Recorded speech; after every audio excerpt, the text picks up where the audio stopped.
নমস্কার বন্ধুরা, রূপা simple and daily লাইফে আপনাদের সবাইকে অনেক অনেক স্বাগত।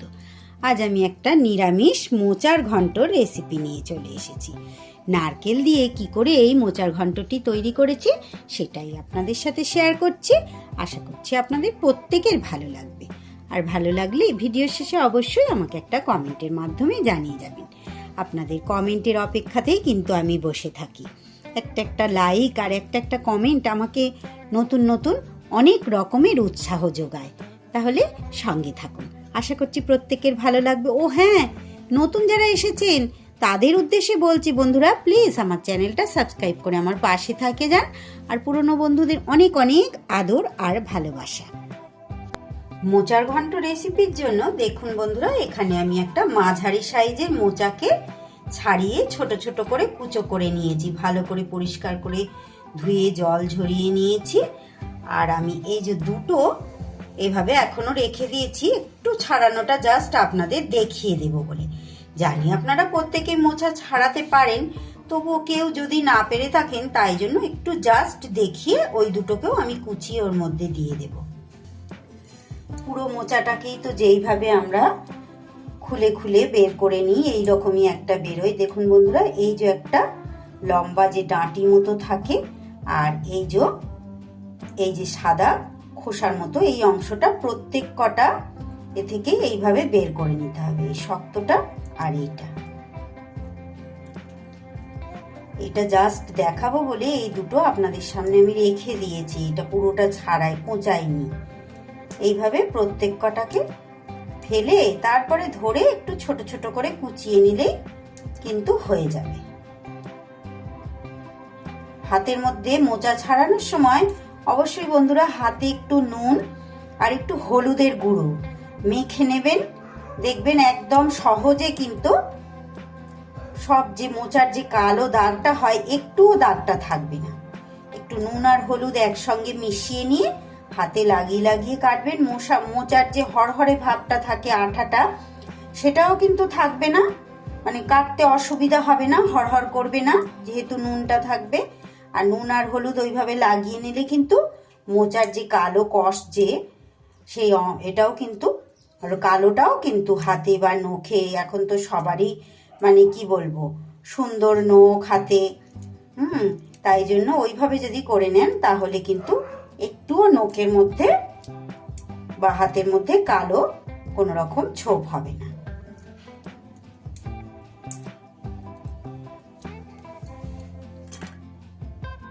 দেখুন বন্ধুরা, এগুলোকেও আমি ছোট ছোট করে কুচিয়ে নিয়েছি। এই মোচাটা একটু কালচে ভাব হয়ে গেছে বন্ধুরা, এটারও কারণ একটু বলে দিই। এটা আমার মেয়ে কেটেছে। এটাকে কুচিয়ে কিন্তু সাথে সাথে যদি একটু নুন আর হলুদ ওই জলের মধ্যে দিয়ে তারপরে কোচানো যায় তাহলে কিন্তু একদম এইরকমই সাদা থাকবে, একটু এইরকম কালচে ভাবটা হবে না। আপনারা যখন কাটবেন অবশ্যই এইভাবে করে নেবেন। এবার আমি গ্যাসে কিন্তু একটা কুকার বসিয়ে দিয়েছি। কুকারের মধ্যে একটু নুন আর হলুদ দিয়ে আমি এই মোচাটাকে সিদ্ধ করে নেব। একটু নুন আর হলুদ দিয়ে দিয়েছি, দিয়ে দিচ্ছি একটু জল। গোটা 3 সিটি আমি মেরে নেব। 3টে সিটি মেরে সিদ্ধ করে ঠান্ডা করে ফিরে আসছি। ফিরে এলাম আবারও বেশ কিছুটা সময় পর। আমি মোচাটাকে একটা ঝুড়ির মধ্যে 3টে সিটি দিয়ে আমি প্রেসারে সিদ্ধ করেছিলাম বন্ধুরা। তারপর ঝুড়ির মধ্যে ওটাকে জল ঝরিয়ে ভালো করে একদম মুঠি করে করে জলটাকে চিপে এইভাবে একটা পাত্রে নিয়ে নিয়েছি। এইভাবে কিন্তু অবশ্যই মোচাটাকে নিংড়ে নিংড়ে একদম জল শুকনো করে নিতে হবে। এবার আমি গ্যাসে কড়াই বসিয়ে দিয়ে দিচ্ছি পরিমাণ মতো রাইস ব্র্যান অয়েল। আপনারা অবশ্যই এখানে সর্ষের তেল ব্যবহার করতে পারবেন। অন্য দিনের মতো আজও কিন্তু একদম সহজ পদ্ধতিতে আমি এই মোচার ঘন্ট রেসিপি আপনাদের সাথে শেয়ার করছি। ফোড়নের মধ্যে দিয়ে দিলাম একটা তেজপাতা আর গোটা জিরে। আর এখানে আমি দুটো মাঝারি সাইজের আলুকে এইভাবে ডুমো ডুমো ছোট করে কেটে নিয়েছি। এবার কেটে রাখা আলুটা দিয়ে দিলাম।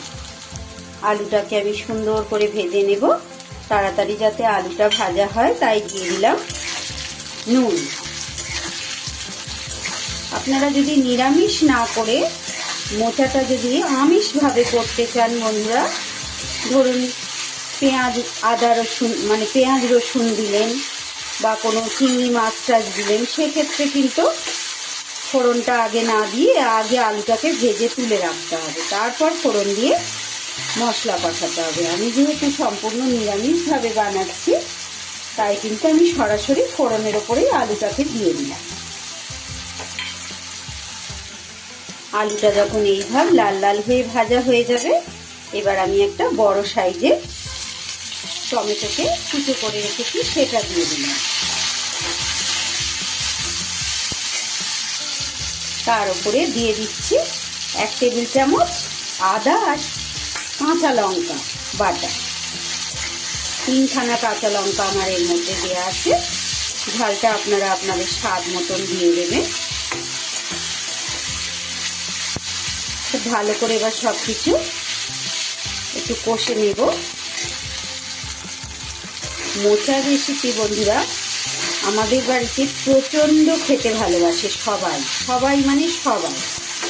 সে যেভাবেই করি, আমি নিরামিষ করলেও ভালোবাসে, চিংড়ি মাছ বা অন্যরকম ভাবে কোনো কিছু না থাকলে ওর মধ্যে একটু আদা রসুন দিয়ে করলেও ভালোবাসে।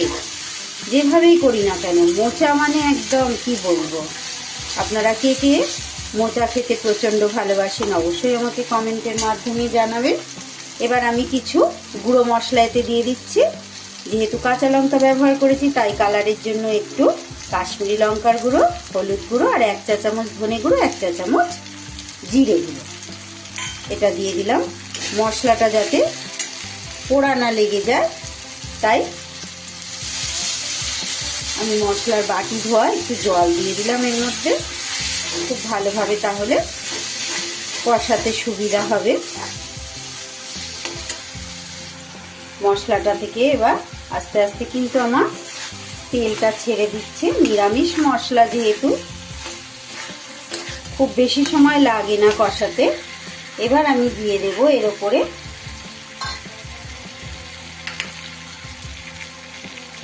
কিছুটা কাঁচা ছোলা ভিজিয়ে রেখেছিলাম। ছোলাটা মোচার মধ্যে দেখবেন ছোলা দিলে কিন্তু খুব ভালো লাগে খেতে, মানে আমাদের তো লাগেই, বিশেষ করে নিরামিষ মোচার মধ্যে। আরো একটু সময় এইভাবে নাড়াচাড়া করে নিয়ে এইবার আমি দিয়ে দেব সিদ্ধ করে রাখা মোচাটা। এটা দিয়েও কিছু সময় আমি ভালো করে মিশিয়ে নেব মশলার সাথে, আলুর সাথে। আপনারা চাইলে কিন্তু শুধুও মোচা করতে পারেন, আলুটা বাদ দিয়ে দিতে পারেন, কিন্তু আমার একটু নিরামিষ করলে এইভাবে একটু আলু দিলে মোচাটা আমার কিন্তু খেতে খুব ভালো লাগে, তাই আমি আলুটা অ্যাড করেছি আমার পছন্দ মতো। আপনাদের পছন্দ হলে আলুটা দেবেন, না হলে নাও দিতে পারেন, বা আর একটু কম বা আর একটু বেশিও দিতে পারেন। মোচা কাটাটাই বড় ঝামেলা, না হলে কিন্তু আমার মনে হয় মোচা বহু মানুষই কিন্তু মোচা খেতে ভালোবাসে। খুব সুন্দর করে কিন্তু মোচাটা আমার কষানো হয়ে গেছে, আলুর সাথে মশলার সাথে ভালো করে কষে নিয়েছি। এবার দিয়ে দেব আমি পরিমাণ মতো জল। আলু তো আমার কষার সময়ই সিদ্ধ হয়ে গেছে, কারণ ছোট করে কাটা, ভেজেছি আবার মশলার সাথে কষেছি এতক্ষণ ধরে। আলু অলরেডি আমার সিদ্ধ হয়েই গেছে। তবুও একেবারে শুকনো শুকনো চাইলে আপনারা সেরকম মতো জলটা দেবেন। আবার যেহেতু ঘন্ট তো একটু মাখা মাখা টাইপের হলেও মন্দ হয় না। এবার একটু সময় আমি এটা ঢেকে দেব। 7 থেকে 8 মিনিট আমি ঢাকা চাপা দিয়ে ভালো করে আরো একটু সিদ্ধ করে নিলাম।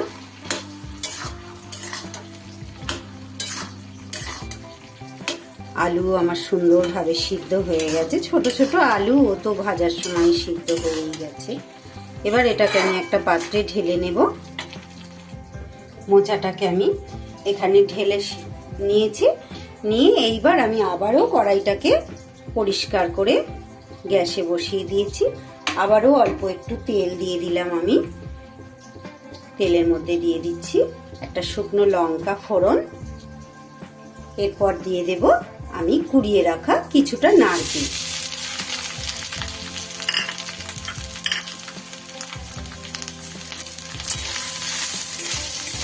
নারকেলটা আমি একটু তেলের মধ্যে কড়াইতে খুব ভালো করে নাড়াচাড়া করে নেব। নারকেলটা চাইলে আপনারা কাঁচাও দিতে পারেন, কিন্তু আমার মনে হয় একটু তেলে যদি এইভাবে নেড়ে নিয়ে দেওয়া যায় সেটা কিন্তু বেশি ভালো স্বাদ হয়। নারকেল একটা ভাজার তো আলাদা রকম গন্ধ হয়, তাই আমি কিন্তু একটু ভেজেই দেব নারকেলটা। খুব বেশি সময় ভাজার দরকার নেই, একটু জাস্ট এইভাবে ভাজা ভাজা করে নিলেই হবে। লাল লাল হয়ে গেছে, দেখতেই পাচ্ছেন।